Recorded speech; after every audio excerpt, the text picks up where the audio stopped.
आज के last article की बात करते हैं, वो द इंडियन एक्सप्रेस से है।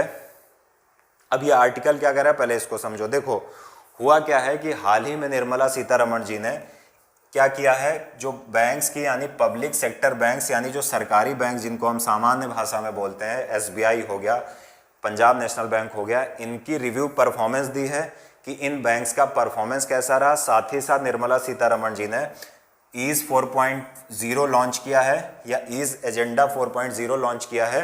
तो हम समझेंगे दोनों बातें क्या हैं। देखिए, पहले निर्मला सीतारमण जी ने कुछ बैंकिंग सेक्टर से या पब्लिक सेक्टर बैंकिंग से संबंधित पीएसयू से रिलेटेड कुछ अच्छी खबरें बताई हैं। जैसे इन्होंने कहा है कि बैंक्स 5 साल के बाद पहली बार लाभ की स्थिति में है। साथ ही साथ जो बैंक्स का एनपीए है वो कम हुआ है, यानी बैंक्स अब जो लोन दे रहे हैं उनकी रिकवरी हो रही है, ब्याज मिल रहा है।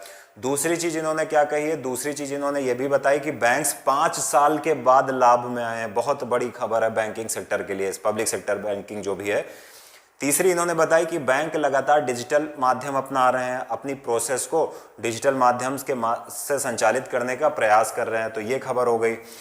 अब दूसरी बात, इन्होंने ईज एजेंडा 4.0 लॉन्च किया है। अब हम समझेंगे ये पूरा मामला क्या है और ये ईज एजेंडा 4.0 है क्या। देखिए, आपको पता है कि अगर आप किसी प्राइवेट बैंक्स में जाते हो तो बहुत अच्छी सर्विसेज मिलती हैं, लेकिन आप जब सरकारी बैंक्स में जाते हो तो बहुत अच्छी सर्विस नहीं मिलती हैं।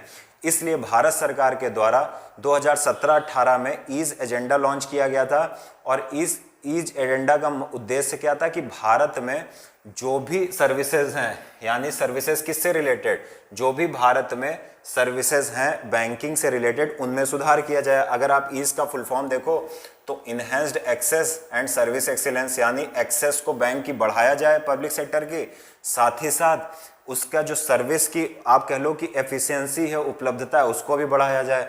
और यहाँ पर आप देखोगे कह रहा है कि इसी को बोला जाता है कभी कभी पब्लिक सेक्टर रिफॉर्म एजेंडा भी, जो इसका 4th एडिशन आया है। तो इसका जो ईज, जो अभी भारत सरकार काम कर रही है ईज एजेंडे पर, इसका मुख्य उद्देश्य यही है कि जो पब्लिक सेक्टर भारत में बैंकिंग है उनकी प्रक्रियाओं में सुधार किया जाए और उसमें सुधार को अपनाया जाए, ताकि जिस प्रकार की सर्विसेज प्राइवेट बैंक्स प्रदान करते हैं वैसी ही सर्विसेज ये बैंक्स भी प्रदान कर पाएं। अब जो ईज एजेंडा लॉन्च किया गया है ये अभी 4.0 है। इसके पहले 3 एजेंडे और लॉन्च किए जा चुके हैं। जैसे अगर आप ऐसे देखो 18, 19, 20 में 3 लॉन्च हो गए होंगे और 21 हो गया। अब जो ईज 1.0 था वहां पर क्या किया गया, उसमें उद्देश्य था कि जो बैंक्स के नॉन परफॉर्मिंग एसेट्स हैं, या मैं कहूं कि बैंक्स के ऐसे लोन जिनकी वापसी नहीं हो रही है उसकी रिकवरी करना, पहले ईज 1.0 का उद्देश्य था। अगर मैं दूसरे ईज 2.0 की बात करूं, जिसे हम ईज 2.0 कहते हैं, वहां का मतलब क्या था, उसका मुख्य उद्देश्य यह था कि बैंक रिस्पॉन्सिवनेस में वृद्धि की जाए, यानी जनता की अधिक से अधिक बैंकों को, मतलब ये उम्मीद थी उसमें कि बैंक्स जनता की लोन की समस्याओं का समाधान करें, जनता को रिस्पॉन्स अच्छे ढंग से करें। अगर हम ईज 3.0 पर गौर करें तो ईज 3.0 का मुख्य उद्देश्य था कि बैंकिंग सेक्टर में या बैंक्स में टेक्नोलॉजी का अधिक से अधिक प्रयोग हो। अब जो अभी निर्मला सीतारमण जी ने लॉन्च किया है ये क्या है, ईज 4.0। अब ईज 4.0 का उद्देश्य क्या है, सब कुछ लिखा हुआ है लेकिन मैं थोड़ा डिटेल में बताऊंगा, चलिए सुन लीजिए। पहली बात ये कही गई है ईज 4.0 में कि अब जो बैंक्स हैं वो 24/7 काम करेंगी, यानी 7 दिन 24 घंटे लगातार काम करेंगी। दूसरी बात कही गई है कि बैंक्स जो हैं वो नॉर्थ ईस्ट के राज्यों के लिए, नॉर्थ ईस्ट मतलब असम, मेघालय, त्रिपुरा, नागालैंड, मणिपुर, त्रिपुरा, इन राज्यों के लिए विशेष स्कीम्स लॉन्च करेंगी, क्योंकि इन राज्यों में विशेष स्कीम की ज़रूरत है।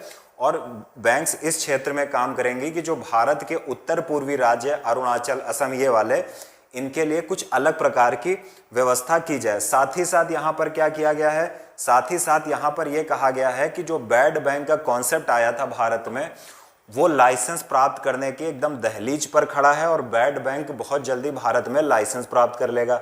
आप कहोगे बैड बैंक क्या है, देखिए बैड बैंक क्या है कि जो भी भारत की पब्लिक सेक्टर बैंक्स हैं, इसके वो सारी एसेट्स या इसके द्वारा दिए गए वो लोन जिनकी रिकवरी नहीं हो पा रही है और वो नॉन परफॉर्मिंग एसेट बन गए हैं, तो ये जो बैड बैंक है वो उन एसेट्स को या एनपीएस को कुछ कम पैसों में खरीदेगा और ये बैड बैंक है जो स्पेशलाइज्ड प्रोसेस के माध्यम से काम करेगा और उस एनपीएस की रिकवरी करने का प्रयास करेगा, उस एनपीए को फिर से वसूलने का काम करेगा।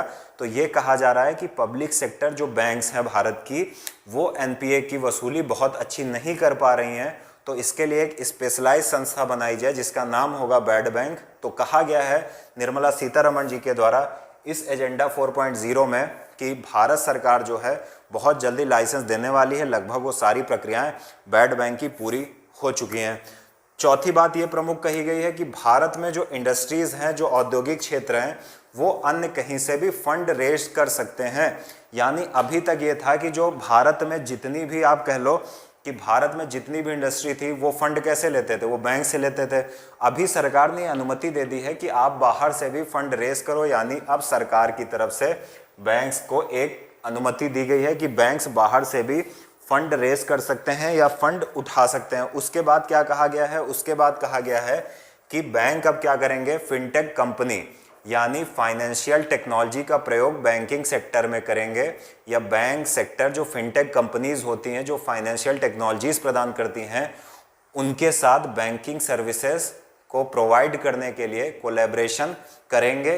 ये एक प्रमुख बात कही गई है। साथ ही साथ निर्मला सीतारमण जी ने, अगर आप इसमें देखो तो यहाँ पर एक चीज़ और कही है कि जो पब्लिक सेक्टर बैंक्स हैं वो राज्य सरकारों के साथ मिलकर वन डिस्ट्रिक्ट वन प्रोडक्ट के माध्यम से एक्सपोर्ट को प्रमोट करेंगी। जैसे मैं बताता हूँ कि भारत में आप देखोगे कि कई राज्यों में कई चीज़ें बड़ी मशहूर हैं, जैसे बनारसी साड़ी हो गई, अलीगढ़ के ताले हो गए, मेरठ में स्पोर्ट्स का सामान हो गया।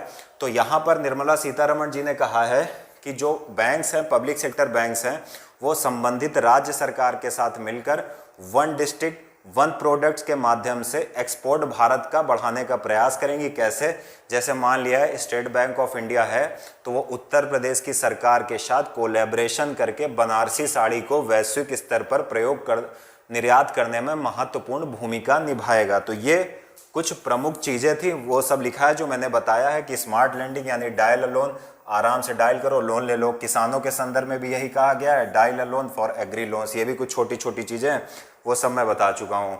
तो उम्मीद है आपको ये सेशन पसंद आया होगा और आप लोगों को समझ में आ गई होंगी सारी चीज़ें।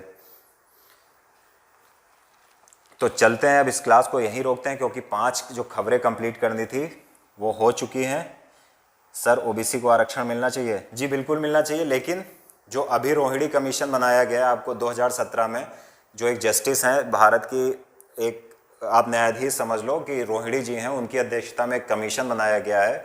उसको एक काम दिया गया है कि ओबीसीज में भी सब कैटेगरी बनाई है कि ओबीसीज में किन्होंने ज़्यादा रिजर्वेशन का लाभ उठाया है और कौन ऐसे लोग हैं जिनको ज़रूरत है लेकिन रिजर्वेशन मिला नहीं है। तो जो ये अभी रोहिणी कमीशन की रिपोर्ट आएगी उसको इम्प्लीमेंट करना बहुत ज़रूरी है कि ओबीसीज में भी वो ओबीसी जो बहुत पिछड़ गए हैं उनको रिजर्वेशन मिलना चाहिए।